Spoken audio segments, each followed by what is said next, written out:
Hello there. Okay, welcome to today's lecture about D.K. Levy's Autonomy, Presumptively, Precluding Consequentialism in Medical Ethics. It is, I believe, the 8th chapter of your textbook. First off, this chapter, long, too wordy, difficult to read, so I'm going to make things a lot easier for you.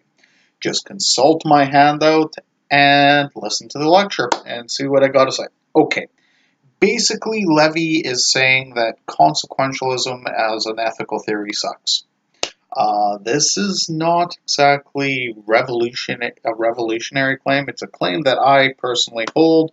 It's a claim I've argued for basically in Rick and Morty in philosophy, which should be coming out soon. You should check it out. I think I even talk about it a bit in Amy Schumer and philosophy,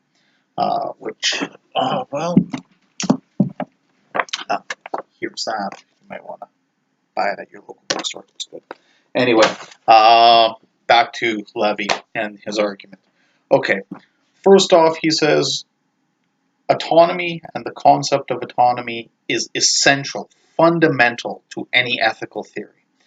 And you should know what autonomy is by now. Autonomy is basically having that reason is primary in the determination of the moral worth of something.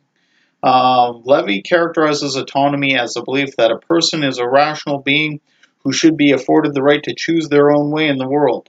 Autonomy is illustrated in the stipulation that a patient must be given informed consent to medical procedures. The basic takeaway, autonomy, really important for Levy. If an entity loses their autonomy, they lose their capacities to live a good life. Levy writes on page 119, the importance of autonomy is not therefore acknowledged in full by representing someone's authority over his own body. The importance of autonomy is acknowledged by allowing that the exercise of autonomy is integral to a good life, because a good life for an individual must originate in that individual. Exercising one's autonomy is the origin of a good life. Strong, super strong claim that, hey, autonomy, it is essential for a person having a good life. If you don't have autonomy, you can't have any ethics. You can't have a good life.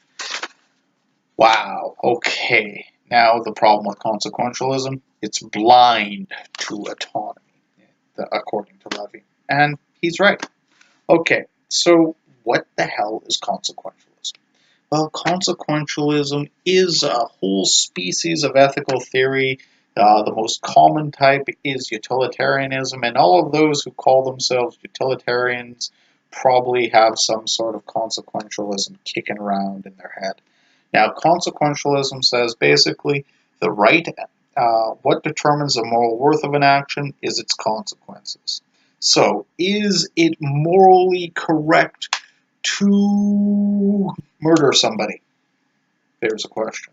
For the consequentialist, the answer is, well, if you murder somebody and you go to prison, that sucks, so therefore it is morally wrong to murder someone. Because the outcomes are bad, an action is deemed to be morally bad.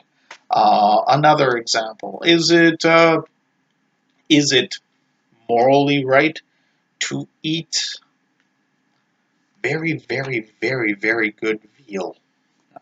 Great veal, like veal with a nice tomato sauce on it, and a bit of mozzarella cheese. Is that morally correct? Well, the consequentialist says, does it taste good? Yeah, then it's morally correct. Whereas some other people would say, well, hey, that's really not the correct way to look at it. Looking at the outcome of an action is not the only game in town. Levy says, but basically, so to summarize, consequentialism, the view that you determine the moral worth of an action by assessing its outcomes. That's it. You should be aware, there are lots of other ethical theories out there that do not operate this way.